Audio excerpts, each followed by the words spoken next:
ദൈവനാമത്തിന് മഹത്വം ഉണ്ടാവട്ടെ.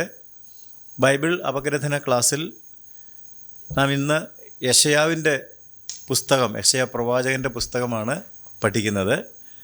ബൈബിളിലെ 23-ാമത്തെ പുസ്തകമാണ് യെശയ്യാ പ്രവാചകൻ്റെ പുസ്തകം. പ്രവചന പുസ്തകങ്ങളാകെ 17 പഴയ നിയമത്തിലുള്ളത്.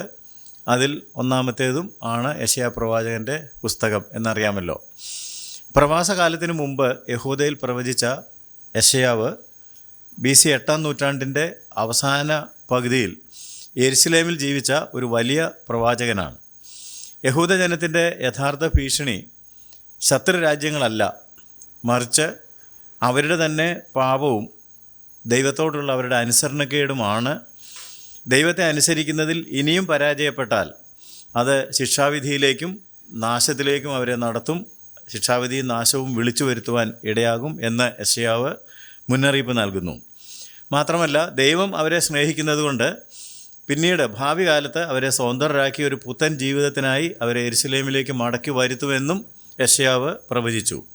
പ്രവാചകൻ ജീവിച്ചിരുന്ന കാലഘട്ടം 1-ാം അധ്യായത്തിൻ്റെ 1-ാം വാക്യത്തിൽ തന്നെ ഉണ്ട്. 1-ാം അധ്യായത്തിൻ്റെ 1-ാം വാക്യം വായിക്കുമ്പോൾ യഹൂദരാജാക്കന്മാരായ ഉസിയാവ്, യോഥാം, ആഹാസ്, യെഹിസ്കിയാവ് എന്നിവരുടെ കാലത്ത് യെശയ്യാവ് യഹൂദയെയും യെരുശലേമിനെയും പറ്റി ദർശിച്ച ദർശനം. നമുക്ക് ആ വാക്യം ഒന്ന് വായിക്കാം. 1-ന്റെ 1. ആമോസിന്റെ മകനായ യെശയ്യാവ് യഹൂദ രാജാക്കന്മാരായ ഉസിയാവ്, യോഥാം, ആഹാസ്, യെസ്കിയാവ് എന്നിവരുടെ കാലത്ത് യഹൂദയെയും യെരുശലേമിനെയും പറ്റി ദർശിച്ച ദർശനം. ആ ഒരൊറ്റ വാക്യത്തിൽ തന്നെ 4 രാജാക്കന്മാരുടെ കാലഘട്ടത്തിലാണ് അദ്ദേഹം ജീവിച്ചിരുന്നതെന്നും യഹൂദയെക്കുറിച്ചും യെരുശലേമിനെക്കുറിച്ചുമാണ് ദർശിച്ചത്, പ്രവചിച്ചത് എന്നും വ്യക്തമാകുന്നുണ്ടല്ലോ. യെശയ്യാ പ്രവാചകൻ്റെ പുസ്തകത്തിന് ആകെ 66 അധ്യായങ്ങളാണ് ഉള്ളത്. വേദപുസ്തകത്തിൽ ആകെ 66 പുസ്തകങ്ങളുള്ളതുപോലെ യെശയ്യാ പ്രവാചകൻ്റെ പുസ്തകത്തിൽ 66 അധ്യായങ്ങളുള്ളതുകൊണ്ട് ഈ പുസ്തകത്തെ ഒരു ലഘു വേദപുസ്തകം എന്ന് പണ്ഡിതന്മാർ വിശേഷിപ്പിക്കാറുണ്ട്. പുസ്തകത്തെ വിഭജിക്കുന്നതും 1 മുതൽ 39 വരെ, 40 മുതൽ 66 വരെ. അതായത് 1 മുതൽ 39 വരെ എന്ന് പറയുമ്പോൾ പഴയ നിയമം പോലെ ആദ്യത്തെ ഭാഗത്ത് 39 അധ്യായങ്ങൾ അഥവാ 39 പുസ്തകങ്ങൾ. രണ്ടാമത്തെ ഭാഗത്ത് 40 മുതൽ 66 വരെ എന്ന് പറയുമ്പോൾ 27 അധ്യായങ്ങൾ അഥവാ 27 പുസ്തകങ്ങൾ പുതിയ നിയമത്തിലുള്ളതുപോലെ.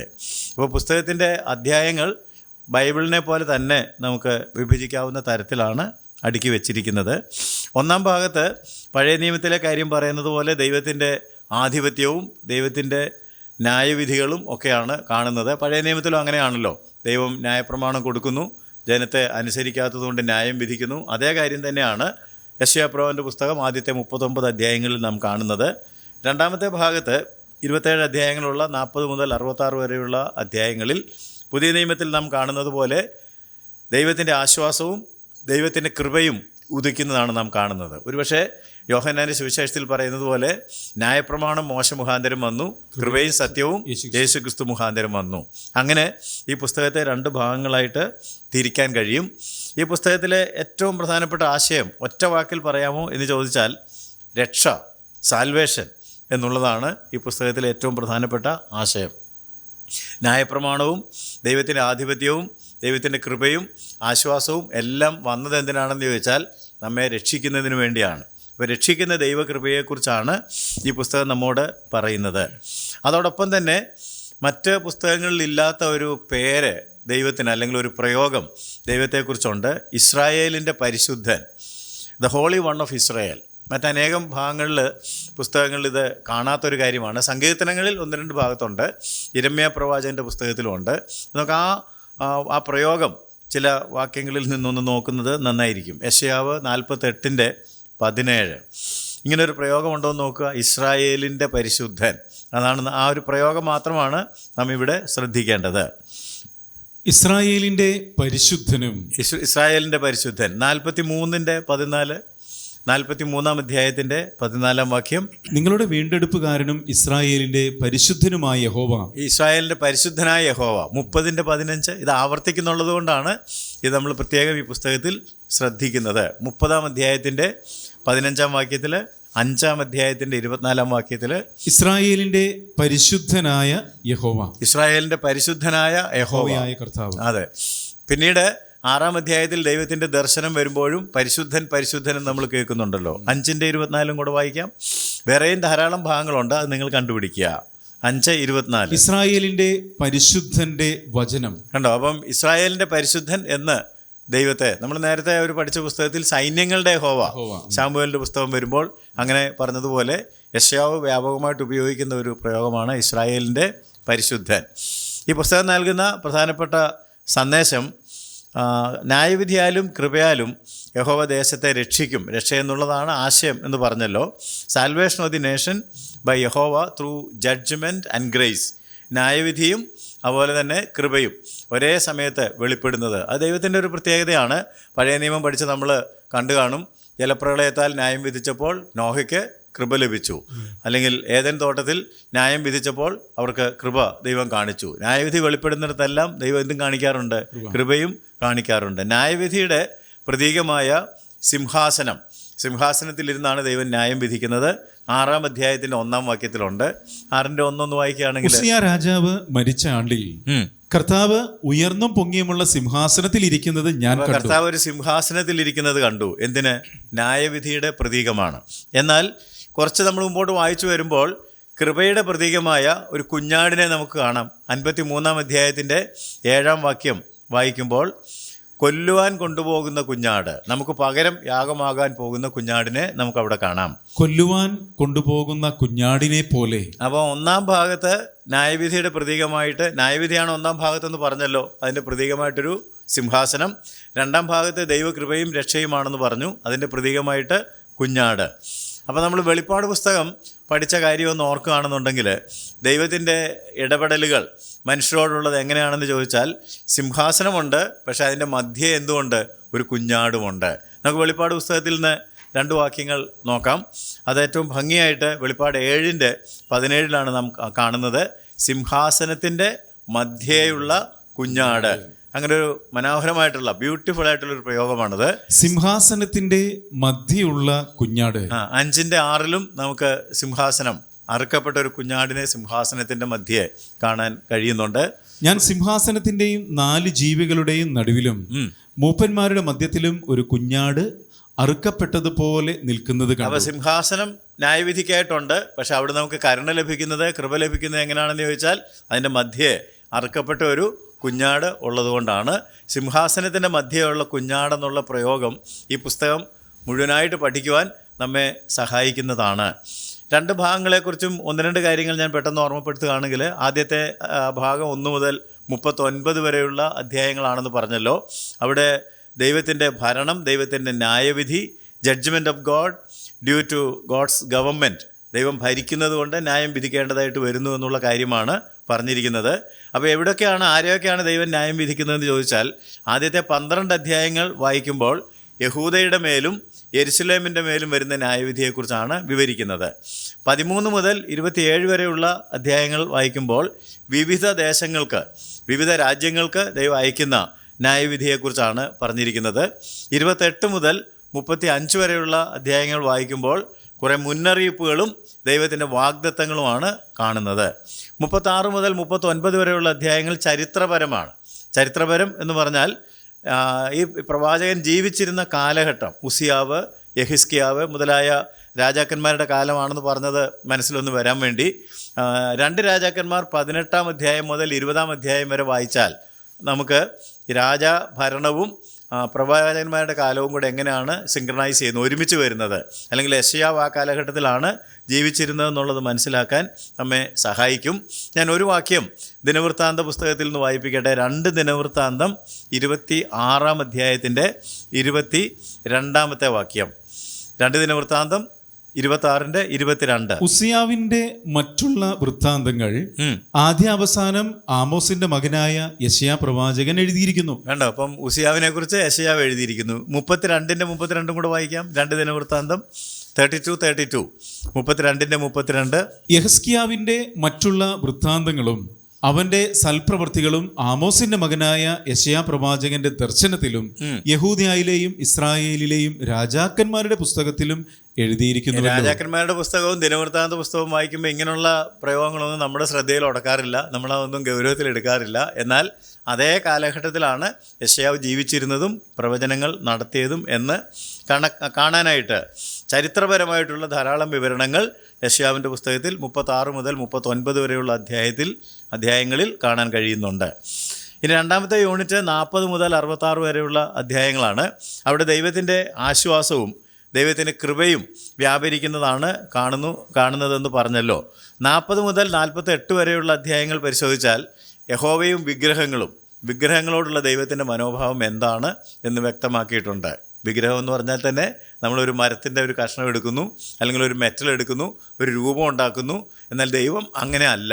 നമ്മുടെ ദൈവം കണ്ണുണ്ട്, കാണുന്നു, ചെവിയുണ്ട്, കേൾക്കുന്നു, വായുണ്ട്, സംസാരിക്കുന്നു. സങ്കീർത്തനങ്ങൾ പറയുന്നത് പോലെ വിഗ്രഹങ്ങളെ ഉണ്ടാക്കുന്നവരും അവയിൽ ആശ്രയിക്കുന്നവരും ആ വിഗ്രഹത്തെ പോലെ തന്നെ ആകുന്നു. എന്നാൽ നമ്മുടെ ദൈവം അങ്ങനെ അല്ല എന്നുള്ള കാര്യമാണ് 40 മുതൽ 48 വരെയുള്ള അധ്യായങ്ങളിൽ. അതാണ് മനുഷ്യൻ ചെയ്തുകൊണ്ടിരിക്കുന്നത്. വിഗ്രഹങ്ങൾ, അവർക്കായിട്ട് ദൈവങ്ങളെ ഉണ്ടാക്കുന്നു. എന്നാൽ 49 മുതൽ 57 വരെയുള്ള അധ്യായങ്ങൾ വായിക്കുമ്പോൾ മശിഹ വരും, യഥാർത്ഥത്തിലുള്ള ദൈവം മനുഷ്യനായി അവതരിച്ച് ദൈവത്തെ നമുക്ക് കാണിച്ചു തരികയും ദൈവത്തോട് നമ്മളെ അടുപ്പിക്കുകയും ചെയ്യും എന്ന സന്ദേശമാണ്. മശിഹയുടെ വരവാണ് അവിടുത്തെ വിഷയം. 58 മുതൽ 66 വരെയുള്ള അധ്യായങ്ങളിൽ ദൈവത്തിൻ്റെ തേജസ് മടങ്ങി വന്നിട്ട് ഇവരെ പുനഃസ്ഥാപിക്കുകയും അവർക്കും ഒരു തേജസ്കരണം ഉണ്ടാകും. Final restoration and promise glory എന്ന് വേണമെങ്കിൽ പറയാം. ഇവർക്കൊരു മടങ്ങിവരവുണ്ട്. പ്രവാസത്തിൽ നിന്നൊക്കെ മടങ്ങി വന്ന് തേജസ് പ്രാപിച്ച് ദൈവത്തിൻ്റെ ജനമായിട്ട് തന്നെ അവരിയ്ക്കും എന്നുള്ള കാര്യമാണ് അവസാനത്തെ അധ്യായങ്ങളിൽ പറഞ്ഞിരിക്കുന്നത്. ഒരു വിഭജന രീതിയാണ്. ഇങ്ങനെ മാത്രമേ ഈ പുസ്തകം വിഭജിച്ച് പഠിക്കാൻ പറ്റുള്ളൂ എന്ന് കരുതരുത്. കാരണം 1-ാം അധ്യായത്തിൻ്റെ 1-ാം വാക്യം ഓർക്കുന്നുണ്ടോ? 1-ാം അധ്യായത്തിൻ്റെ 1-ാം വാക്യം ഒരു പ്രാവശ്യം കൂടെ വായിക്കുകയാണെങ്കിൽ 4 രാജാക്കന്മാരുടെ കാലഘട്ടത്തിൽ ഉണ്ടായിരുന്ന പ്രവചനമാണല്ലോ. ആ കാലത്താണ് ഇദ്ദേഹം ജീവിച്ചിരുന്നത്. യഹൂദ രാജാക്കന്മാരായ ഉസിയാവ്, യോഥാം, ആഹാസ്, യെസ്കിയാവ്. ഇങ്ങനെ ഈ 4 പേരുടെ. അപ്പോൾ നമുക്ക് വേറെ തരത്തിൽ വിഭജിക്കുകയാണെങ്കിൽ മറ്റൊരു രീതി എന്ന് വേണമെങ്കിൽ പറയാം. 1-ാം അധ്യായത്തിൻ്റെ 1-ാം വാക്യം അടിസ്ഥാനമാക്കിയാണെങ്കിൽ 1 മുതൽ 6 വരെയുള്ള അധ്യായങ്ങൾ ഉസിയാവിൻ്റെയും യോധാവിൻ്റെയും കാലത്ത് പ്രവചിച്ചതാണ്. മനസ്സിലായോ? ആ 2 അതുകൊണ്ടാണല്ലോ ഉസിയാവ് മരിച്ച ആണ്ടിൽ എന്നൊക്കെ 6-ാം അധ്യായത്തിൽ പറയുന്നത്. ആ 2 രാജാക്കന്മാരുടെ കാലഘട്ടത്തിൽ നടന്ന കാര്യങ്ങളാണ് ആദ്യത്തെ 6 അധ്യായങ്ങൾ. 7 മുതൽ 14 വരെയുള്ള അധ്യായങ്ങളിൽ പറഞ്ഞിരിക്കുന്നത് ആഹാസിൻ്റെ കാലത്ത് പ്രവചിച്ചതാണ്. അപ്പോൾ ആ രാജാവിനെക്കുറിച്ച് വായിക്കുമ്പോൾ ഈ അധ്യായങ്ങളും കൂടെ എടുത്ത് വായിച്ചാൽ പുസ്തകം മനസ്സിലാക്കാൻ 2 പുസ്തകങ്ങളും കൃത്യമായിട്ട് മനസ്സിലാവും. അതുപോലെ തന്നെ 15 മുതൽ 66 വരെയുള്ള അധ്യായങ്ങൾ യെഹിസ്കിയ രാജാവിൻ്റെ കാലത്ത് പ്രവചിച്ചതാണ്. അതുകൊണ്ടാണ് നമ്മൾ നേരത്തെ വായിച്ച ദിനവൃത്താന്ത പുസ്തകത്തിൽ ബാക്കി കാര്യങ്ങൾ എവിടെ പറഞ്ഞിരിക്കുന്നു എന്ന് പറഞ്ഞു? യെശയ്യാവിൻ്റെ പുസ്തകത്തിൽ പറഞ്ഞിരിക്കുന്നു. അപ്പോൾ അത് 2 കൂടെ ചേർത്ത് വായിക്കണം. 1 മുതൽ 6 വരെ ഉസിയാവും യോധാവും, 7 മുതൽ 14 വരെ ആഹാസ്, 15 മുതൽ 66 വരെ യെഹിസ്കിയാവിൻ്റെ കാലത്ത്. അങ്ങനെയാണ് ചരിത്രവും പ്രവചനവും കൂടി ചേർത്ത് വെക്കേണ്ടത്. നമുക്ക് എഴുത്തുകാരനായ അല്ലെങ്കിൽ പ്രവാചകനായ യെശയ്യാവിനെ നോക്കുകയാണെങ്കിൽ ആരായിരുന്നു യെശയ്യാവ്? യെശയ്യാ പ്രവാചകൻ്റെ പുസ്തകം നമ്മൾ പരിശോധിക്കുമ്പോൾ പ്രവാചകനായ ഈ പുസ്തകം എഴുതിയ യെശയ്യാവ് ആരായിരുന്നു എന്ന് നോക്കേണ്ടതുണ്ട്. രാജകുടുംബത്തിൽ പിറന്ന ഒരാളായിരുന്നു യെശയ്യാവ്. സാധാരണ ഒരു മനുഷ്യനേക്കാൾ വ്യത്യസ്തനായിട്ട് ഒരു royal blood, man of royal blood എന്ന് വേണമെങ്കിൽ പറയാം. 1-ാം അധ്യായത്തിൻ്റെ 1-ാം വാക്യത്തിൽ അദ്ദേഹത്തിൻ്റെ പാരമ്പര്യത്തെക്കുറിച്ചൊരു സൂചനയുണ്ട്. വായിക്കാൻ നമുക്ക്. ആമോസിൻ്റെ മകനായ അപ്പം ആരാണ് ഈ ആമോസ് എന്ന് ലൊക്കേറ്റ് ചെയ്യണം? ചരിത്ര പുസ്തകങ്ങളിൽ നിന്ന് നമുക്ക് കണ്ടെത്താനായിട്ട് സാധിക്കും. യഹൂദ രാജാവായ യോവാശിൻ്റെ ഇളയ മകനായിരുന്നു ആമോസ്. അതുകൊണ്ട് ഈ പഠനം നിങ്ങൾ നടത്തുമ്പോൾ ബൈബിൾ സർവേ കുറച്ച് ഡീറ്റെയിൽഡായിട്ട് പഠിച്ച പഴയ ക്ലാസ്സുകളിലേക്ക് പോവുകയാണെങ്കിൽ രാജാക്കന്മാരുടെ ഒരു ചാർട്ട് ഞാൻ നിങ്ങൾക്ക് തന്നിട്ടുണ്ടായിരുന്നു. ആ രാജാക്കന്മാരുടെ ചാർട്ടിനകത്ത് ഓരോ രാജാവിൻ്റെയും കാലഘട്ടത്തിൽ ഉണ്ടായിരുന്ന പ്രവാചകൻ ഉണ്ടായിരുന്നെങ്കിൽ പ്രവാചകന്മാരുടെ പേരും കൊടുത്തിട്ടുള്ളത് ഓർക്കുന്നുണ്ടാകുമല്ലോ. ആ ചാർട്ട് നിങ്ങൾ എടുത്തു നോക്കുകയാണെങ്കിൽ ഉസിയാവ് ചാർട്ടിൽ 10-ാമത്തെ, ചാർട്ടിലല്ല ഭരിച്ച ക്രമം നോക്കിയാൽ 10-ാമത്തെ രാജാവാണ് ഉസിയാവ്, 11-ാമത്തെ രാജാവാണ് യോധാം, 12-ാമത്തെ രാജാവാണ് ആഹാസ്, 13-ാമത്തെ രാജാവാണ് യെഹിസ്കിയാവ്. അപ്പോൾ ഈ 4 രാജാക്കന്മാരുടെ കാലഘട്ടത്തിലാണല്ലോ യെശയ്യാവ് പ്രവചിച്ചു എന്ന് പറഞ്ഞത്. അപ്പം യെശയ്യാവും രാജകുടുംബത്തിൽപ്പെട്ട ആളാണ്, ആമോസിൻ്റെ മകനാണ് എന്ന് പറഞ്ഞപ്പോൾ ഈ കണക്ഷൻ നമുക്ക് കിട്ടണമെന്നുണ്ടെങ്കിൽ ഈ രാജാക്കന്മാരുടെ പേരുകളും നേരത്തെ ഞാൻ പറഞ്ഞല്ലോ യോവാശിൻ്റെ ഇളയ മകൻ. അപ്പോൾ യോവാശ് എവിടെ വരും എന്നുള്ളത് ആ ചാർട്ട് നോക്കിയാൽ നിങ്ങൾക്ക് കൃത്യം കാണാൻ കഴിയും. നമ്മൾക്കിപ്പോൾ ആ ചാർട്ട് വെച്ച് തെളിയിക്കുക എന്നുള്ളതല്ല പ്രധാനപ്പെട്ട കാര്യം. യെശയ്യാവ് ഒരു young aristocrat from a princely line, രാജകുടുംബത്തിൽ ജനിച്ച് രാജസദസ്സിൽ രാജകൊട്ടാരത്തിൽ വളർന്ന ആളാണ്. He had a high standing എന്നുള്ള കാര്യമാണ് ഓർക്കേണ്ടത്.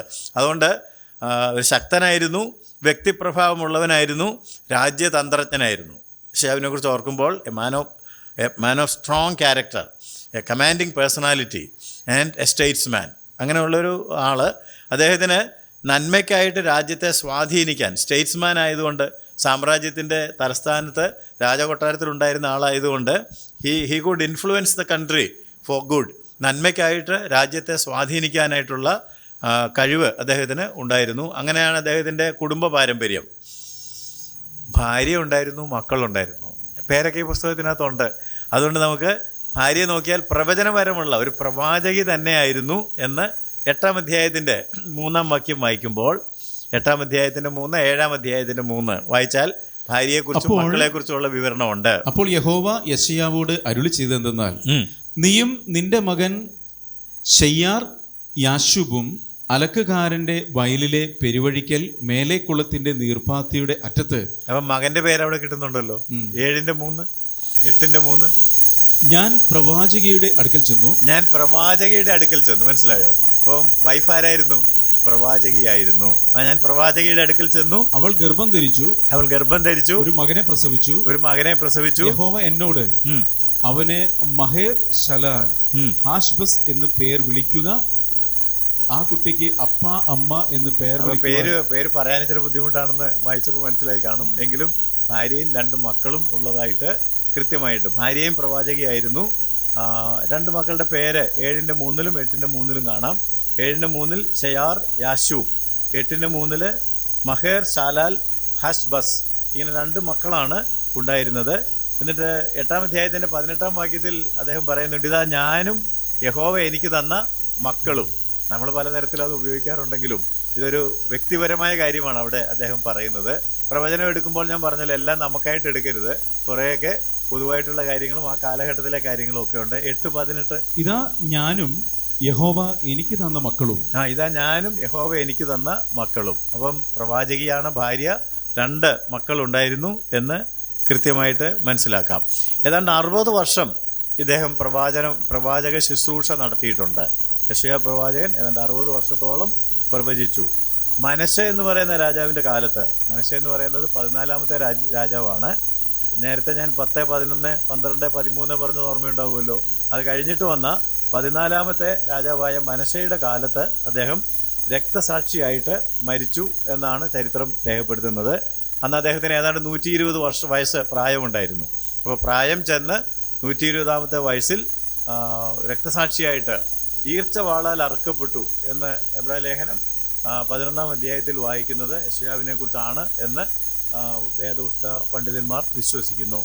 അദ്ദേഹത്തെ പ്രവചന ശുശ്രൂഷയ്ക്കായിട്ട് വിളിച്ചതിൻ്റെ വിവരമാണ് 6-ാം അധ്യായത്തിലുള്ളത്. കോൾ ടു പ്രോഫസി എന്നുള്ളത് 6-ാം അധ്യായത്തിലാണ് കാണുന്നത്. 6-ാം അധ്യായം നമുക്കെല്ലാം ഇഷ്ടമുള്ളതും നാം അതിൽ ചില കാര്യങ്ങൾ പഠിക്കേണ്ടതുമാണ്. അതുകൊണ്ട് നമുക്ക് 6-ാം അധ്യായം നോക്കിയാൽ എങ്ങനെയാണ് ഇദ്ദേഹം ഈ രാജകുടുംബത്തിൽപ്പെട്ട ആൾ പ്രവാചകനായിട്ട് മാറുവാൻ ഇടയായത് എന്ന് കാണാൻ കഴിയുന്നുണ്ട്. ആദ്യത്തെ വാക്യങ്ങൾ വായിക്കുമ്പോൾ ഞാൻ കണ്ടു എന്നവിടെ നമുക്കൊരു പ്രയോഗം കാണാനായി സാധിക്കും. ഇപ്പം അദ്ദേഹം പ്രവാചകനാകാൻ വേണ്ടി ഇരുന്നതല്ല, രാജാവാകാനായിട്ടിരുന്നതാണ്. But he had a vision about God, അല്ലേ? ഉസിയ രാജാവ് മരിച്ച ആണ്ടിൽ കർത്താവ് ഉയർന്നും പൊങ്ങിയുമുള്ള സിംഹാസനത്തിൽ ഇരിക്കുന്നത്. ഒരു മിനിറ്റ് ഒന്ന് ശ്രദ്ധിക്കാമോ? അതായത് ഉസിയാവ്, യോഥാം, ആഹാസ്, യെഹിസ്കിയാവ്, ഈ കാലത്തെല്ലാം അദ്ദേഹം പ്രവചിച്ചു എന്ന് പറഞ്ഞ് ഓർക്കുന്നുണ്ടോ? ഉസിയാവ് മരിച്ച ആണ്ടിൽ. നമ്മൾ ഈ പറഞ്ഞതിൽ 1-ാമത്തെ രാജാവ് മരിച്ച സമയത്താണ് ഈ വിളി ഉണ്ടാകുന്നത്. അപ്പോൾ ആ രാജാവ് മരിക്കുന്നതിന് മുമ്പ് തന്നെ പരിചയമുണ്ട്. കാര്യങ്ങളൊക്കെ അദ്ദേഹം ചരിത്രം കൂടെ എടുത്ത് വായിച്ചാലാണ് ഇതൊക്കെ പിടികിട്ടുന്നത്. ഉസിയാവ് മരിച്ച ആണ്ടിൽ അദ്ദേഹത്തിന് ഒരു പ്രത്യേക ദർശനവും വിളിയും കിട്ടുകയാണ്. വായിച്ചാട്ടെ. ഉസിയ രാജാവ് മരിച്ച ആണ്ടിൽ. എനിക്ക് തോന്നുന്നത് പല പഠിതാക്കൾക്കും ഉസിയ രാജാവ് എപ്പോൾ മരിച്ചാലും കുഴപ്പമില്ല, ഇതിലെ ആത്മീയ കുറേ ആശയങ്ങൾ മാത്രം നമ്മൾ ഇങ്ങോട്ട് എടുക്കുകയാണ്. ഉസിയാവ് മരിച്ചാൽ നിങ്ങളാ മരിക്കേണ്ടത് എന്നൊക്കെ പറഞ്ഞ് നമ്മളതിനെ മൊത്തത്തിൽ അങ്ങ് ആത്മീയവൽക്കരിച്ച് കളയും. അത് തെറ്റില്ലായിരിക്കാം, ആത്മീയമായിട്ട് ചെയ്യും. പക്ഷേ കാര്യങ്ങൾ കൂടെ ഗ്രഹിക്കണമെങ്കിൽ എപ്പോഴാണ് ഉസിയാവ് മരിച്ചത്, ഉസിയാവ് ആരായിരുന്നു, അദ്ദേഹം മരിച്ചപ്പോൾ എന്തുകൊണ്ടാണ് ഇങ്ങനൊരു ദർശനം ഉണ്ടാകാൻ ഇടയായത്, ദയവായിട്ട് ചരിത്ര പുസ്തകങ്ങളിലേക്ക് പോയി രാജാക്കന്മാരുടെ പുസ്തകത്തിൽ നിന്നും ദിനവൃത്താന്ത പുസ്തകത്തിൽ നിന്നും അത് വായിച്ച് മനസ്സിലാക്കണം എന്ന് ഞാൻ നിങ്ങളെ ഓർമ്മപ്പെടുത്തുന്നു. കാരണം വളരെ അഭിവൃദ്ധി ഈ രാജ്യത്തിനുണ്ടാക്കിയ ഒരു രാജാവായിരുന്നു ആര്? ഉസിയാവ്. അദ്ദേഹം മരിച്ചപ്പോൾ ഒരു പക്ഷേ ഇദ്ദേഹത്തിൻ്റെ മനസ്സിൽ ചില ചിന്തകളൊക്കെ വന്നു കാണും. അപ്പോഴാണ് ദൈവം ഈ ദർശനം കൊടുത്തിട്ട് പറയുന്നത്, രാജാവല്ല, രാജാക്കന്മാരെക്കാൾ വലിയ സിംഹാസനത്തിലിരിക്കുന്ന, ഉയർന്നും പൊങ്ങിയുമുള്ള സിംഹാസനത്തിലിരിക്കുന്ന വേറൊരു രാജാവുണ്ട്, അല്ലെങ്കിൽ രാജാധിരാജാവും കർത്താവുമായ ഒരാളുണ്ട്. ആ ദർശനമാണ് അദ്ദേഹത്തിന് കിട്ടുന്നത്. ഓക്കെ, വായിക്കാം. ഉസിയ രാജാവ് മരിച്ച ആണ്ടിൽ കർത്താവ് ഉയർന്നും പൊങ്ങിയുമുള്ള സിംഹാസനത്തിൽ ഇരിക്കുന്നത് ഞാൻ കണ്ടു. അതാണ് അണ്ടർലൈൻ ചെയ്യേണ്ടത്. ഞാൻ കണ്ടു, വേറെ ആരും അല്ല കണ്ടത്. ഇതിനെക്കുറിച്ച് യോഹന്നാൻ സുവിശേഷം എഴുതിയപ്പോൾ എടുത്തു പറയുന്നൊരു കാര്യമുണ്ട്. 6-ാം അധ്യായം വിട്ടുകളയരുത്. യോഹന്നാൻ 12-ാം അധ്യായത്തിൻ്റെ 41-ാം വാക്യത്തിൽ യെശയ്യാവ് അവൻ്റെ തേജസ് കണ്ടു എന്നാണ് നാം വായിക്കുന്നത്. യെശയ്യാവ് കണ്ടത് വാസ്തവത്തിൽ ദൈവത്തിൻ്റെ തേജസ്സാണ്. യെശയ്യാവ് അവന്റെ തേജസ് കണ്ട് അവനെ കുറിച്ച് സംസാരിച്ചു. അതെ, തേജസ് കണ്ടിട്ടാണ് സംസാരിച്ചത്. അപ്പോൾ പ്രവാചകനായത് എങ്ങനെയാണെന്ന് ചോദിച്ചാൽ, he had an opportunity to see God and the glory of God. ദൈവത്തിൻ്റെ തേജസ് കാണാനായിട്ട് ഒരു അവസരം. നമ്മുടെയൊക്കെ കണ്ണൊന്ന് പ്രകാശിപ്പിച്ചിട്ട് ഇതാണ് നമ്മൾ വാസ്തവത്തിൽ കാണേണ്ടത്, ദൈവത്തിൻ്റെ തേജസ്. അവൻ ഉയർന്നും പൊങ്ങിയുമുള്ള സിംഹാസനത്തിൽ ഇരിക്കുന്നത്. ഇത് കണ്ട ഉടനെ എന്താണ് സംഭവിച്ചതെന്ന് ചോദിച്ചാൽ, നമുക്ക് 6-ാം അധ്യായത്തിലേക്ക് തിരിച്ചു വന്നാൽ 5-ാം വാക്യത്തിൽ എനിക്കയ്യോ കഷ്ടം, അല്ലെങ്കിൽ ദൈവത്തെ കണ്ടപ്പോഴാണ് എൻ്റെ അവസ്ഥ എന്താണെന്നുള്ളത്. ഇത് ദൈവത്തെ കണ്ടിട്ടുള്ളവർക്കൊക്കെ സംഭവിച്ചിട്ടുള്ളതാണ്. അതുകൊണ്ടാണ് അബ്രഹാം പറഞ്ഞു, അയ്യോ പൊടിയും വെണ്ണീറുമായി ഞാൻ സംസാരിച്ചു പോയല്ലോ. ചിന്തിച്ചു നോക്കുക. ഇയ്യോബ് പറഞ്ഞു, അയ്യോ ഞാൻ വാ പൊത്തിക്കൊള്ളാം, ഇല്ലേ? അതുകൊണ്ട് ദൈവത്തെക്കുറിച്ച് യഥാർത്ഥത്തിലൊരു ദർശനം കിട്ടിയാൽ, ഒന്നും കിട്ടാത്തവർക്കൊരു പ്രശ്നമില്ല, എന്തും വിളിച്ചു പറയാം. എന്നാൽ ദൈവത്തെക്കുറിച്ച് യഥാർത്ഥ ദർശനം കിട്ടിയവരൊക്കെ പറയും, അയ്യോ കഷ്ടം, അവൻ ഇസ്രായേലിൻ്റെ പരിശുദ്ധൻ, കണ്ടോ, അവൻ ഇത്ര ഉന്നതനായിട്ടിരിക്കുമ്പോൾ ഞാൻ എന്ത്. നമുക്ക് 5-ാം വാക്യം വായിക്കാം. അപ്പോൾ എനിക്ക് അയ്യോ കഷ്ടം, ഞാൻ നശിച്ചു. എന്താ അതിന്റെ കാരണം അടുത്ത ലൈനിൽ പറയുന്നു, ഞാൻ ശുദ്ധിയില്ലാത്ത അധരങ്ങളുള്ളൊരു മനുഷ്യൻ. അവൻ അവന്റെ പാപം സമ്മതിച്ചു, അവന് കൺവിക്ഷൻ ഉണ്ടായി, അവൻ കൺഫസ് ചെയ്തു. അപ്പോൾ ദൈവം അതിന് പരിഹാരം കൊടുത്തതാണ് 6-7 വാക്യങ്ങളിൽ നാം കാണുന്നത്. അപ്പോൾ സാറാഫുകളിൽ ഒരുത്തൻ യാഗപീഠത്തിൽ നിന്ന് കൊടിൽ കൊണ്ട് ഒരു തീക്കനലെടുത്ത് കയ്യിൽ പിടിച്ചുകൊണ്ട് എന്റെ അടുക്കൽ പറന്നു വന്നു. അത് എന്റെ വായ്ക്ക് തൊടുവിച്ചു. ഇത് നിന്റെ അധരങ്ങളെ തൊട്ടതിനാൽ നിന്റെ അകൃത്യം നീങ്ങി നിന്റെ പാപത്തിന് പരിഹാരം വന്നിരിക്കുന്നു എന്ന് പറഞ്ഞു. അപ്പൊ ദൈവം അവനെ ശുദ്ധീകരിച്ചു. പാപം ഏറ്റു പറഞ്ഞപ്പോൾ ശുദ്ധീകരിച്ചു, പാപത്തിന് പരിഹാരം കൊടുത്തു. അത് കഴിഞ്ഞിട്ടാണ് ഞാൻ ആരെ അയക്കേണ്ടു എന്ന് ചോദിച്ചപ്പോൾ, അടിയനെ അയക്കണമേ. അനന്തരം ഞാൻ ആരെ അയക്കേണ്ടു, ആർ നമുക്ക് വേണ്ടി പോകുമെന്ന് ചോദിക്കുന്ന കർത്താവിന്റെ ശബ്ദം കേട്ടിട്ട് അടിയനെ അയക്കണമേ എന്ന് ഞാൻ പറഞ്ഞു. അങ്ങനെയാണ് അയക്കുന്നത്. അയച്ചു കഴിഞ്ഞപ്പോൾ കർത്താവ് മെസ്സേജ് കൊടുക്കുന്നുണ്ട്. 9 മുതലുള്ള വാക്യങ്ങൾ, നീ ചെന്ന് ജനത്തോട് പറയേണ്ടത്. അപ്പോൾ അവൻ അരുളി ചെയ്തത്, നീ ചെന്ന് ഈ ജനത്തോട് പറയേണ്ടത്. അതുകൊണ്ട് ദയവായിട്ട് നിങ്ങൾ ഈ ഭാഗം വായിച്ച് പഠിക്കണം. എന്തൊക്കെയാണ് അവിടെ സംഭവിച്ചതെന്ന് ചോദിച്ചാൽ, ദർശനം അല്ലെങ്കിൽ ദൈവത്തെ കണ്ടു, തേജസ് കണ്ടു, അവനെ കണ്ടു, എന്നിട്ട് അവൻ്റെ അകൃത്യം അവൻ ഏറ്റുപറഞ്ഞു, ശുദ്ധീകരണം ഉണ്ടായി. ദൈവം അവനോട് ഒരു ദൗത്യ നിർവഹണത്തിന് ആളെ ആവശ്യമുണ്ടെന്ന് പറഞ്ഞു. ഞാൻ പോകാം എന്നവൻ പറഞ്ഞു. കർത്താവ് അവനെ നിയോഗിച്ച് അയച്ചു, മെസ്സേജും കൊടുത്തു. അങ്ങനെയാണ് അവൻ പ്രവാചകനായിട്ട് മാറിയത്. യഹൂദയെക്കുറിച്ചും യെരുശലേമിനെക്കുറിച്ചും പ്രവചിച്ചു എന്ന് പറഞ്ഞപ്പോൾ, യഹൂദയുടെയും യെരുശലേമിൻ്റെയും പ്രോബ്ലം എന്തായിരുന്നു എന്ന് ചോദിച്ചാൽ 4 വാക്കുകളിൽ നമുക്കത് സംഗ്രഹിക്കാം. ഇത്ര അധ്യായങ്ങളിലൊക്കെ പറഞ്ഞേക്കുന്ന കാര്യങ്ങൾ 4 വാക്കുകളിൽ വേണമെങ്കിൽ സംഗ്രഹിക്കാം. റെബല്യൺ, റിട്രിബ്യൂഷൻ, റിപ്പൻറ്റൻസ്, റെസ്റ്റോറേഷൻ എന്ന് ഇംഗ്ലീഷിൽ പറയാം. മലയാളത്തിൽ ജനം മത്സരിച്ചു, ദൈവം ന്യായവിധിയും ശിക്ഷയും അയച്ചു. അവന് മാനസാന്തരപ്പെട്ടാൽ ദൈവം അവരെ വീണ്ടെടുത്ത് മടക്കി വരുത്തും. അതുകൊണ്ട് മത്സരമാണ് പ്രശ്നം.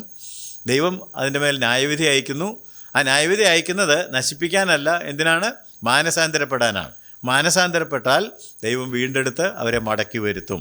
നമുക്ക് ആ കാര്യങ്ങളൊന്ന് വാക്യങ്ങളുടെ അടിസ്ഥാനത്തിൽ മനസ്സിലാക്കാനായിട്ട് 1-ാം അധ്യായത്തിലേക്ക് വരികയാണെങ്കിൽ, 1:4, 1-ാം അധ്യായത്തിൻ്റെ 4-ാം വാക്യത്തിൽ, അയ്യോ പാപമുള്ള ജാതി, കണ്ടോ, അയ്യോ പാപമുള്ള ജാതി, അകൃത്യഭാരം ചുമക്കുന്ന ജനം, ദുഷ്പ്രവർത്തിക്കാരുടെ സന്തതി. അതാണ് അവരുടെ പ്രോബ്ലം എന്ന് തുടക്കത്തിൽ തന്നെ വ്യക്തമാക്കിയിരിക്കുകയാണ്. എന്നിട്ട് 10-ാം വാക്യത്തിലേക്ക് വരുമ്പോൾ, 10-ാം വാക്യം, സോദോം അധിപതികളെ യഹോവയുടെ വചനം കേൾപ്പിൻ, ഗൊമോറ ജനമേ നമ്മുടെ ദൈവത്തിന്റെ ന്യായപ്രമാണം ശ്രദ്ധിച്ചു കൊള്ളുവിൻ. നിങ്ങളുടെ ഹനനയാഗങ്ങളുടെ ബാഹുല്യം എനിക്കെന്തിന് എന്ന് യഹോവ അരുളി ചെയ്യുന്നു. നിങ്ങൾ മത്സരികളാണ്, നിങ്ങൾ യാഗം കഴിച്ചിട്ട് കാര്യമില്ല. 21 വാക്യം മുതൽ കൂടി ഒന്ന് ഓടിച്ചു നോക്കിയാൽ വിശ്വസ്ത നഗരം വേശ്യയായി തീർന്നിരിക്കുന്നത് എങ്ങനെ? പ്രോബ്ലം മനസ്സിലാവുന്നുണ്ടല്ലോ. വിശ്വസ്ത നഗരം അവിശ്വസ്തയായി തീർന്നു, വേശ്യയായി അതിൽ തീർന്നിരിക്കുന്നത്. ന്യായം നിറഞ്ഞിരുന്നു, നീതി വസിച്ചിരുന്നു, ഇപ്പോഴോ കൊലപാതകന്മാർ. അപ്പം മത്സരം, അത് സിമ്പിൾ. അപ്പം ഈ വാക്യങ്ങൾ ദയവായിട്ട് നിങ്ങൾ വായിക്കുക. അതിൻ്റെ ഫലമായിട്ട് 20 വാക്യത്തിൽ പറയുകയാണ് ന്യായവിധി, നിങ്ങൾ വാളിനിരയായി തീരും. ദൈവം അങ്ങനെയാണ് അവരെ പറയുന്നത്. 20 വാക്യം വായിക്കാം. മറുത്ത് മത്സരിക്കുന്നുവെങ്കിലോ മത്സരം എന്നുള്ള പദം കണ്ടല്ലോ. മത്സരിക്കുകയാണെങ്കിൽ നിങ്ങൾ വാളിന് ഇരയായി തീരും, നിങ്ങൾക്ക് ശിക്ഷയുണ്ടാകും. 28 വാക്യം. യഹോവയെ ഉപേക്ഷിക്കുന്നവർ മുടിഞ്ഞു പോകും. അപ്പൊ ഇതാണ് പ്രോബ്ലം. എന്നിട്ട് 19 വാക്യത്തിൽ പറഞ്ഞു, നിങ്ങൾ മനസ്സ് വെച്ച് കേട്ടനുസരിക്കുന്നു എങ്കിൽ, നിങ്ങൾ മനസ്സ് വെച്ച് മാനസാന്തരപ്പെടാൻ പറയുകയാണ്. നിങ്ങൾ മനസ്സ് വെച്ച് കേട്ടനുസരിക്കുന്നുവെങ്കിൽ നന്മ അനുഭവിക്കും. ഞാൻ നന്മ, അതുപോലെ തന്നെ പറഞ്ഞല്ലോ 18 വാക്യത്തിൽ, വരുവീൻ നമുക്ക് തമ്മിൽ വാദിക്കാം. വാക്യം വായിക്കാം. വരുവിൻ നമുക്ക് തമ്മിൽ വാദിക്കാം എന്ന് യഹോവ അരുളി ചെയ്യുന്നു. നിങ്ങളുടെ പാപങ്ങൾ കടുംചുവപ്പായിരുന്നാലും ഹിമം പോലെ വെളുക്കും, രക്താംബരം പോലെ ചുവപ്പായിരുന്നാലും മഞ്ഞുപോലെ ആയിത്തീരും. നിങ്ങൾ മനസ്സ് വെച്ച് കേട്ടനുസരിക്കുന്നുവെങ്കിൽ ദേശത്തിലെ നന്മ അനുഭവിക്കും. അപ്പൊ മാനസാന്തരപ്പെടണം. വരുവീൻ നമുക്ക് തമ്മിൽ വാദിക്കാം, നിങ്ങളുടെ പാപങ്ങളെ ഞാൻ പരിഹരിച്ചു തരാം എന്ന് കർത്താവ് പറയുകയാണ്. അവരതിന് വിധേയപ്പെടുകയാണെന്നുണ്ടെങ്കിൽ അവരെ വീണ്ടെടുക്കുവാനും മടക്കി വരുത്തുവാനും ദൈവം സന്നദ്ധനാണ്. 27 വാക്യം അത് വ്യക്തമാക്കുന്നുണ്ട്. സിയോൻ ന്യായത്തിലും അതിന്റെ മനം തിരിയുന്നവർ നീതിയാലും വീണ്ടെടുക്കപ്പെടും. സിയോൻ വീണ്ടെടുക്കപ്പെടും. അപ്പോൾ ഈ ആശയം വെച്ചുകൊണ്ട് 1 അധ്യായം മാത്രം നിങ്ങൾ വായിച്ചാൽ മതി. അതിനകത്ത് പ്രോബ്ലവും അതിൻ്റെ സൊല്യൂഷനും ഉണ്ട്. പ്രോബ്ലം മത്സരമാണ്, ദൈവം ചെയ്യാൻ പോകുന്നത് ന്യായവിധിയാണ്. പക്ഷെ അതിനിടയ്ക്ക് ദൈവം ഒരു ചാൻസ് കൊടുക്കുന്നു. എന്തിന്? മാനസാന്തരപ്പെടുവാൻ. മാനസാന്തരപ്പെട്ടാൽ വീണ്ടെടുപ്പും മടങ്ങിവരവും സാധ്യമാണ്. ഇത് സുവിശേഷമാണ്. നമ്മളോട് ഇത് തന്നെയാണ് ദൈവത്തിന് പറയാനുള്ളത്. അതിൽ കൂടുതൽ കാര്യങ്ങൾ ഇപ്പോൾ ആ പുസ്തകത്തിൽ നമുക്ക് വിശദീകരിച്ച് പോയാൽ സമയം ഒരുപാട് പോകും. അത് ബൈബിൾ സർവേ ക്ലാസ്സിലുണ്ട്. ദയവായിട്ട് ഡിസ്ക്രിപ്ഷൻ പേജിൽ പോയി ഡീറ്റെയിൽഡ് കാര്യങ്ങൾ കാണുക. ഈ പുസ്തകത്തിൽ നിന്ന് 1-2 കാര്യങ്ങൾ കൂടി ഞാൻ ഓർമ്മപ്പെടുത്തിട്ട്, യെശയ്യാപ്രവാചകന്റെ പുസ്തകം ബുദ്ധിമുട്ടാണ്, മനസ്സിലാകുന്നില്ല എന്നൊക്കെ നിങ്ങൾക്ക് പരാതി ഉണ്ടെങ്കിൽ ഒരു കാര്യം ഞാൻ ഓർമ്മപ്പെടുത്താം. ടോപ്പിക്കൽ സ്റ്റഡീസിന് അല്ലെങ്കിൽ വിഷയാനുക്രമമായിട്ട് പഠിക്കുവാൻ ഏറ്റവും നല്ലൊരു പുസ്തകമാണ്. ഈ ചരിത്രമൊന്നും അറിയാൻ പാടില്ലെങ്കിലും, നമ്മൾ ചരിത്രവുമായിട്ട് കണക്ട് ചെയ്യുന്നില്ലെങ്കിലും ഒരുപാട് വിഷയങ്ങൾ നമുക്ക് മനസ്സിലാക്കാൻ ആവശ്യമുള്ള ആത്മീയ വിഷയങ്ങൾ ഈ പുസ്തകത്തിനകത്തുണ്ട്. അതിലേറ്റവും പ്രധാനപ്പെട്ടത് നിത്യതയെ സംബന്ധിക്കുന്ന ഒരുപാട് കാര്യങ്ങൾ പറഞ്ഞിട്ടുണ്ട്. കാരണം ദൈവം നിത്യനാണ്. ദൈവം ചെയ്യുന്നതും ദൈവത്തിൽ നിന്ന് വരുന്നതും ഒക്കെ എന്താണ്? Eternal, everlasting things or eternal things in ഐസായ. ഞാൻ 6-8 കാര്യങ്ങൾ വായിപ്പിക്കാം. ഈ വാക്യങ്ങൾ മാത്രം കേട്ടാൽ മതിയാകും. 45 അധ്യായത്തിൻ്റെ 17 വാക്യത്തിൽ രക്ഷയെക്കുറിച്ച് പറഞ്ഞിട്ട് പറയുകയാണ്, it is eternal salvation, everlasting salvation, നിത്യരക്ഷയെന്നാണ് മലയാളത്തിനകത്ത്. ഇസ്രായേലോ യഹോവയാൽ നിത്യരക്ഷയാൽ രക്ഷിക്കപ്പെടും. ഇസ്രായേലോ യഹോവയാൽ നിത്യരക്ഷയ്ക്കായി രക്ഷിക്കപ്പെടും. നിത്യരക്ഷ, നമുക്ക് തരാൻ പോകുന്ന രക്ഷ താൽക്കാലികമായിട്ടുള്ളതല്ല, നിത്യരക്ഷ.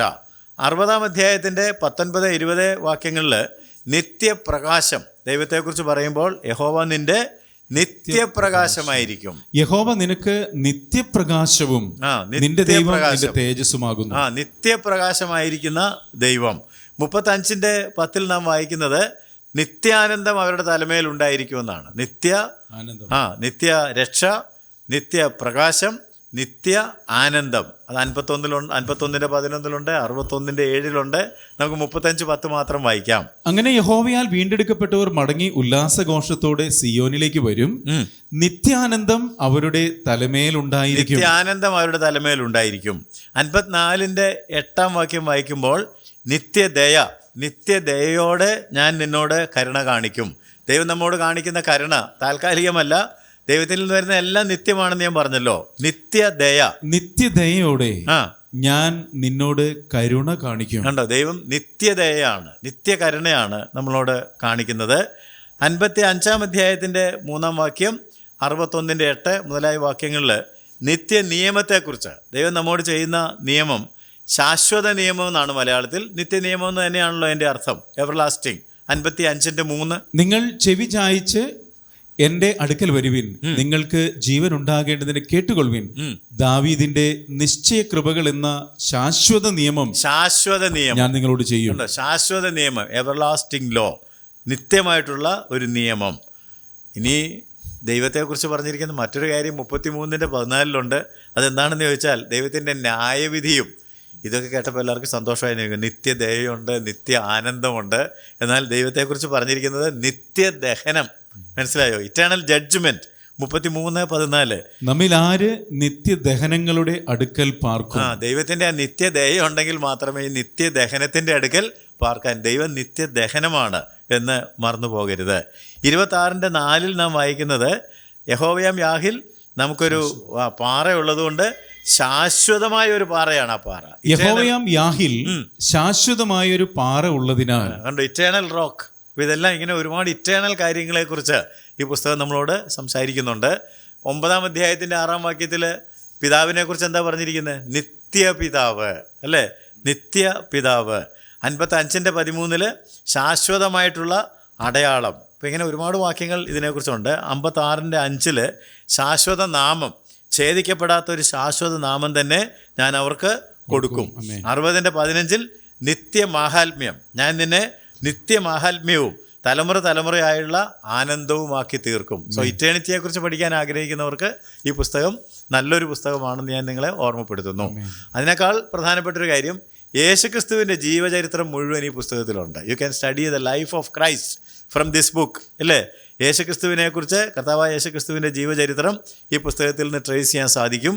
ഞാൻ ക്രമത്തിൽ അതൊന്ന് പറയുകയാണെങ്കിൽ, ജനനത്തെക്കുറിച്ച് 7-ാം അധ്യായത്തിൻ്റെ 14-ാം വാക്യത്തിൽ നാം വായിക്കുന്നുണ്ട്. 9:6 കന്യക ഗർഭിണിയായ ഒരു മകനെ പ്രസവിക്കും, നമുക്കൊരു ശിശു ജനിച്ചിരിക്കുന്നു, നമുക്കൊരു മകൻ നൽകപ്പെട്ടിരിക്കുന്നു. അതുകൊണ്ട് കർത്താവ് തന്നെ നിങ്ങൾക്കൊരു അടയാളം തരും, കന്യക ഗർഭിണിയായി ഒരു മകനെ പ്രസവിക്കും, അവന് ഇമ്മാനുവേൽ എന്ന് പേര് വിളിക്കും.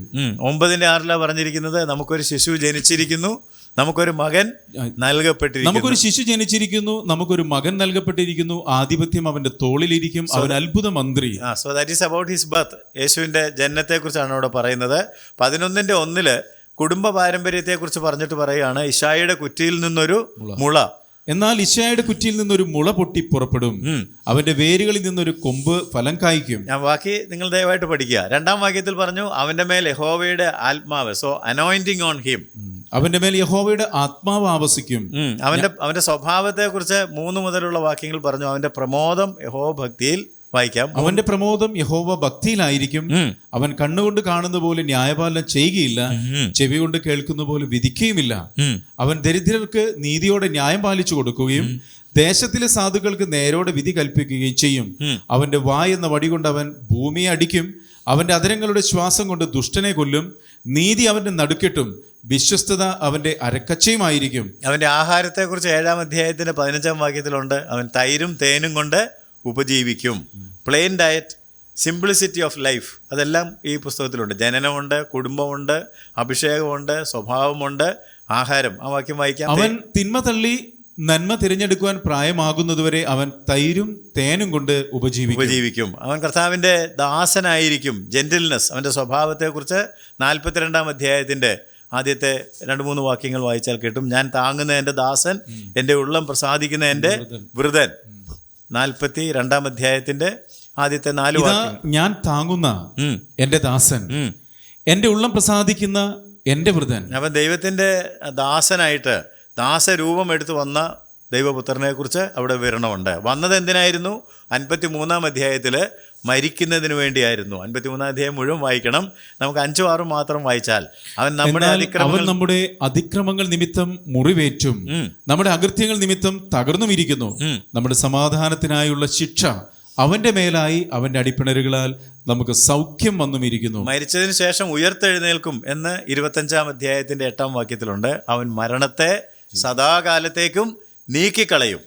യേശു മരിക്കുമെന്ന് മാത്രമല്ല, അവൻ മരണത്തെ സദാകാലത്തേക്കും നീക്കിക്കളയും. അപ്പം അവൻ മരിച്ച് അടക്കപ്പെട്ട ഉയർത്തെഴുന്നേൽക്കുമെന്നും വീണ്ടും രാജാവ് നീതിയോടെ വാഴുന്നതിനായിട്ട് വരും എന്ന് 11-ാം അധ്യായത്തിൻ്റെ 3 മുതലുള്ള വാക്യങ്ങൾ, 32-ാം അധ്യായം ഒക്കെ വായിച്ചാൽ ഒരു രാജാവ് നീതിയോടെ വാഴും എന്ന് നാം കാണുന്നുണ്ട്. 32-ന്റെ 1 മാത്രം വായിക്കാം.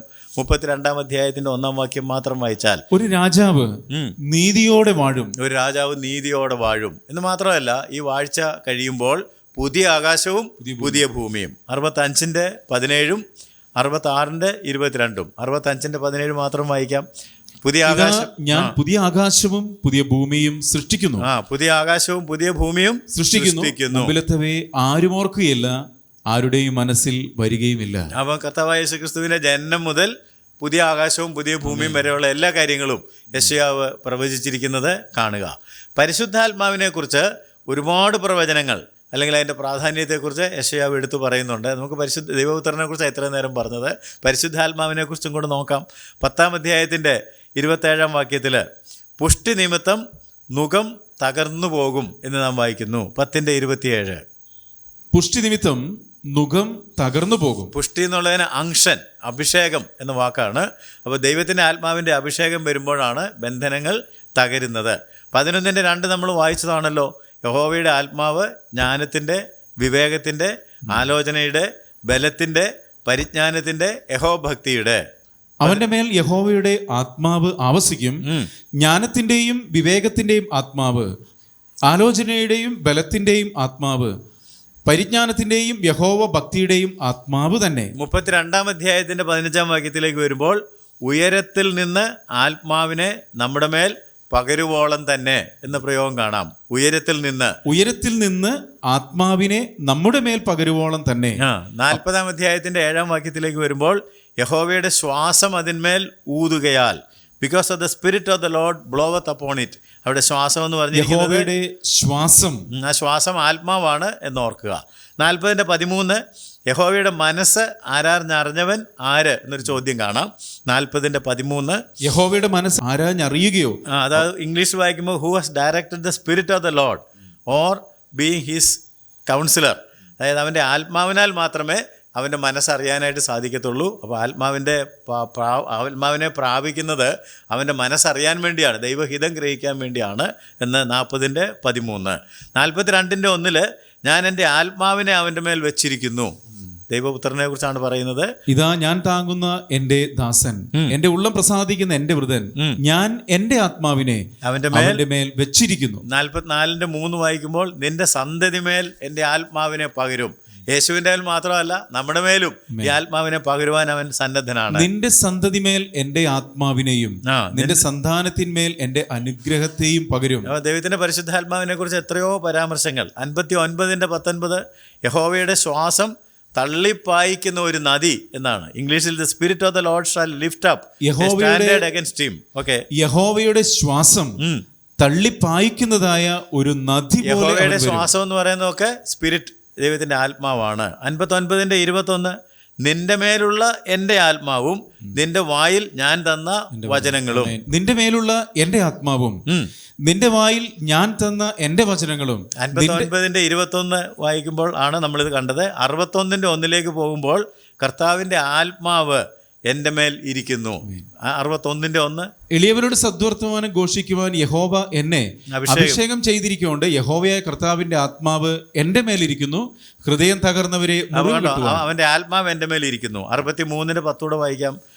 അവർ മത്സരിച്ചു, അവൻ്റെ പരിശുദ്ധാത്മാവിനെ ദുഃഖിപ്പിച്ചു. അവന്റെ പരിശുദ്ധാത്മാവിനെ ദുഃഖിപ്പിച്ചു. അപ്പം മത്സരിക്കുമ്പോൾ പരിശുദ്ധാത്മാവ് ദുഃഖിക്കുന്നു എന്നും ഇവിടെ നാം കാണുന്നു. അതുപോലെ തന്നെ ദൈവത്തിൻ്റെ ആശ്വാസത്തെക്കുറിച്ച് ഈ പുസ്തകം, ഞാൻ പറഞ്ഞല്ലോ കംഫർട്ടിങ്, ആശ്വാസത്തെക്കുറിച്ച് ഒരുപാട് കാര്യങ്ങൾ ഈ പുസ്തകത്തിലുണ്ട്. 40-ാം അധ്യായത്തിൻ്റെ 1-ാം വാക്യത്തിൽ എൻ്റെ ജനത്തെ ആശ്വസിപ്പിപ്പീൻ. ഈ വിഷയങ്ങളൊക്കെ ഇതിൽ നിന്ന് പഠിക്കാം. മനസ്സിലാവുന്നുണ്ടോ? എൻ്റെ ജനത്തെ ആശ്വസിപ്പിക്കുവിൻ. വിഷയങ്ങൾ മനസ്സിലായോ? നിത്യതയെക്കുറിച്ച് പഠിക്കാം, യേശുക്രിസ്തുവിനെ കുറിച്ച് പഠിക്കാം, പരിശുദ്ധാത്മാവിനെ കുറിച്ച് പഠിക്കാം, ആശ്വാസത്തെക്കുറിച്ച് പഠിക്കാം. കണ്ടോ, എൻ്റെ ജനത്തെ ആശ്വസിപ്പിക്കുവിൻ എന്ന് നിങ്ങളുടെ ദൈവം അരുളി ചെയ്യുന്നു. 51-3 വായിക്കുമ്പോൾ യഹോവ സിയോനെ ആശ്വസിപ്പിക്കുന്നു. യഹോവ സിയോനെ ആശ്വസിപ്പിക്കുന്നു. 51 യഹോവ സിയോനെ ആശ്വസിപ്പിക്കുന്നു. 51-12 ഞാൻ തന്നെ നിങ്ങളെ ആശ്വസിപ്പിക്കുന്നവൻ. ഞാൻ തന്നെ നിങ്ങളെ ആശ്വസിപ്പിക്കുന്നവൻ. 66-13 പറയാണ് അമ്മ ആശ്വസിപ്പിക്കുന്നത് പോലെ ഞാൻ നിങ്ങളെ ആശ്വസിപ്പിക്കും. 66-13 66-ാം അധ്യായത്തിൽ ആശ്വസിപ്പിക്കുന്നത് പോലെ ഞാൻ നിങ്ങളെ ആശ്വസിപ്പിക്കുന്നു. അവരെ താഴോട്ട് നിങ്ങൾ വായിച്ചാൽ 61-2 ദുഃഖിതന്മാരെ ആശ്വസിപ്പിക്കുവാൻ, ദുഃഖിതന്മാർക്ക് അലങ്കാരം. സോ ആശ്വാസത്തെക്കുറിച്ച് ഒരുപാട് വാക്യങ്ങളുണ്ട്. ഞാൻ തുടക്കത്തിൽ പറഞ്ഞിരുന്നു ഇസ്രായേലിൻ്റെ പരിശുദ്ധൻ എന്ന പ്രയോഗത്തെക്കുറിച്ച്. ഓർക്കുന്നുണ്ടാകുമല്ലോ, ഇസ്രായേലിൻ്റെ പരിശുദ്ധൻ എന്ന പ്രയോഗം ഈ പുസ്തകത്തിൽ ഉണ്ട്. ചില വാക്യങ്ങൾ നമ്മൾ വായിച്ചിരുന്നു. ഇത് കൂടാതെ സങ്കീർത്തനത്തിലും യിരെമ്യാ പ്രവാചകൻ്റെ പുസ്തകത്തിലും മാത്രമാണ്. സങ്കീർത്തനം 71:22, 78 41, 2 രാജാക്കന്മാർ 19:22. ഈ വാക്യങ്ങൾ ദയവായിട്ട് നിങ്ങൾ തന്നെ വായിക്കുക. യിരെമ്യാവ് 50, 51 അധ്യായങ്ങളിലും ഈ ഇസ്രായേലിൻ്റെ പരിശുദ്ധൻ എന്ന പ്രയോഗമുണ്ട്. യെശയ്യാ പ്രവാചകൻ്റെ പുസ്തകം പഠിക്കുമ്പോൾ ഉപവാസത്തെക്കുറിച്ച് പഠിക്കാതിരിക്കാൻ ഒക്കുകയില്ല. 58 അധ്യായം ഉപവാസത്തെക്കുറിച്ചുള്ള ഇൻസ്ട്രക്ഷൻസ് ആണ്. യേശുക്രിസ്തുവിൻ്റെ മരണത്തെക്കുറിച്ച് പഠിക്കാതിരിക്കാൻ ഒക്കുകയില്ല. 53 അധ്യായം അതാണ് നാം കാണുന്നത്. അതുപോലെ തന്നെ പുതിയ നിയമത്തിൽ 66 പ്രാവശ്യം ഈ യെശയ്യാ പ്രവാചകൻ്റെ പുസ്തകത്തിൽ നിന്ന് ഉദ്ധരണികളുണ്ട്. 66 കൊട്ടേഷൻസ്. പുതിയ നിയമത്തിലെ പല പുസ്തകങ്ങളിലായിട്ട് 66 ഉദ്ധരണികളാണ് യെശയ്യാ പ്രവാചകൻ്റെ പുസ്തകത്തിൽ നിന്ന് മാത്രം എടുത്തിരിക്കുന്നത്. ഞാൻ സാമ്പിളായിട്ട് 1-2 വേണമെങ്കിൽ വായിപ്പിക്കാം. മത്തായി എഴുതിയ സുവിശേഷം 4 അധ്യായത്തിൻ്റെ 14 വാക്യം മുതൽ ഒന്ന് വായിക്കുകയാണെങ്കിൽ, മത്തായി 4 അധ്യായത്തിൻ്റെ 14, 15, 16 വാക്യം. സെബുലൂൻ ദേശവും നഫ്താലി ദേശവും കടൽക്കരയിലും യോർദാൻ അക്കരയുമുള്ള നാടും ജാതികളുടെ ഗലീലയും ഇങ്ങനെ ഇരുട്ടിലിരിക്കുന്ന ജനം വലിയൊരു വെളിച്ചം കണ്ടു. മരണത്തിന്റെ ദേശത്തിലും നിഴലിലും ഇരിക്കുന്നവർക്ക് പ്രകാശം ഉദിച്ചുവെന്ന് യെശയ്യാ പ്രവാചകൻ മുഖാന്തരം അരുളി ചെയ്തത് നിവൃത്തിയാകുവാൻ 9:1-2 വാക്യങ്ങളാണ് ഇവിടെ ഉദ്ധരിച്ചിരിക്കുന്നത്. മത്തായി 8:17. ഇതൊരു ക്രോസ് റെഫറൻസ് ബൈബിളോട് നിങ്ങൾക്ക് ഈസി ആയിട്ട് കണ്ടുപിടിക്കാം. എങ്കിലും ഞാൻ നിങ്ങളുടെ ശ്രദ്ധയിൽ ഇത് കൊണ്ടുവരികയാണ്. അവൻ നമ്മുടെ ബലഹീനതകളെ എടുത്തു, വ്യാധികളെ ചുമന്നു എന്ന് യെശയ്യാ പ്രവാചകൻ പറഞ്ഞത് നിവൃത്തിയാകുവാൻ തന്നെ. അത് 53:4 നിന്നാണ് ഉദ്ധരിച്ചിരിക്കുന്നത്. ഇങ്ങനെ ധാരാളം ഉദ്ധരണികൾ ഉണ്ട് എന്നുള്ളത് വായിക്കുന്നവർക്കറിയാമല്ലോ. ദയവായിട്ട് അത് കണ്ടെത്തുക. മറ്റൊരു കാര്യം കൂടെ ഈ ക്ലാസ്സിൽ യെശയ്യാ പ്രവാചകൻ്റെ പുസ്തകത്തിൽ ഞാൻ ഓർമ്മപ്പെടുത്തുവാൻ ആഗ്രഹിക്കുന്നത്, യെശയ്യാവിൻ്റെ പ്രവചനത്തെ 5-ാം സുവിശേഷം എന്ന് പലപ്പോഴും വിശേഷിപ്പിക്കാറുണ്ട്. സുവിശേഷം മുഴുവൻ ഇതിനകത്തുണ്ട്. അങ്ങനെയാണെങ്കിൽ യെശയ്യാവ് 5th ഇവാഞ്ചലിസ്റ്റ്, 5-ാമത്തെ സുവിശേഷകനാണ് എന്നും വേണമെങ്കിൽ പറയാം. ഈ പുസ്തകത്തിൽ നിന്ന് നമ്മൾ എപ്പോഴും ഉദ്ധരിക്കുന്ന ഒരുപാട് വാക്യങ്ങളുണ്ട്. ഞാൻ ചിലതൊന്ന് സൂചിപ്പിച്ച് വിടട്ടെ. 40-ാം അധ്യായത്തിൻ്റെ 28 മുതൽ 30 വരെയുള്ള വാക്യങ്ങളിൽ യഹോവയെ കാത്തിരിക്കുന്നവർ ശക്തിയെ പുതുക്കും.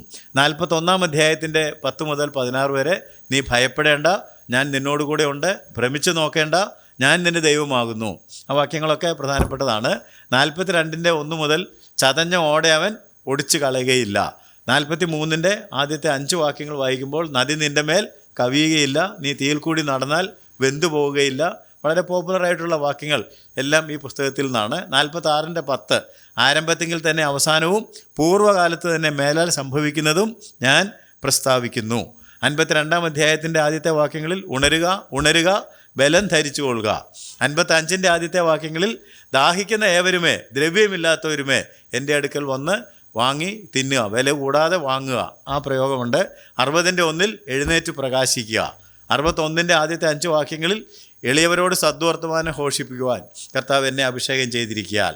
64-ന്റെ ആദ്യത്തെ വാക്യങ്ങളിൽ നീ ആകാശം കീറി ഇറങ്ങി വന്നെങ്കിൽ കൊള്ളായിരുന്നു. 66-ന്റെ 1-2 വാക്യങ്ങളിലാണ് വചനത്തിൽ വിറയ്ക്കുന്നതിനെക്കുറിച്ച് പറഞ്ഞിരിക്കുന്നത്. 66-ന്റെ 22 പുതിയ ആകാശത്തെയും പുതിയ ഭൂമിയെയും. നമുക്ക് 66-ന്റെ 22 വായിച്ച് ഈ പഠനം അവസാനിപ്പിക്കാം. 66-ാം അധ്യായത്തിൻ്റെ 22-ാം ഞാൻ ഉണ്ടാക്കുന്ന പുതിയ ആകാശവും പുതിയ ഭൂമിയും എൻ്റെ മുൻപാകെ നിലനിൽക്കുന്നത് പോലെ നിങ്ങളുടെ സന്തതിയും നിങ്ങളുടെ പേരും നിലനിൽക്കുമെന്ന് യഹോവയുടെ അരുളപ്പാട്. ഈ പുസ്തകത്തെക്കുറിച്ച് നമ്മളിങ്ങനെ പറഞ്ഞുകൊണ്ടിരുന്നാൽ നമുക്ക് ഈ ക്ലാസ് അവസാനിപ്പിക്കാൻ പറ്റുകയില്ല. അത്ര ഗൗരവമുള്ളതും വിശാലവുമായിട്ടുള്ളൊരു ബുക്കാണ് എന്ന് നിങ്ങൾക്ക് ഇതിൽ നിന്നും മനസ്സിലായി കാണും. അതുകൊണ്ട് വളരെ അത്യാവശ്യമുള്ള കാര്യങ്ങൾ മാത്രമാണ് നമ്മളിപ്പോൾ ഓർത്തത്.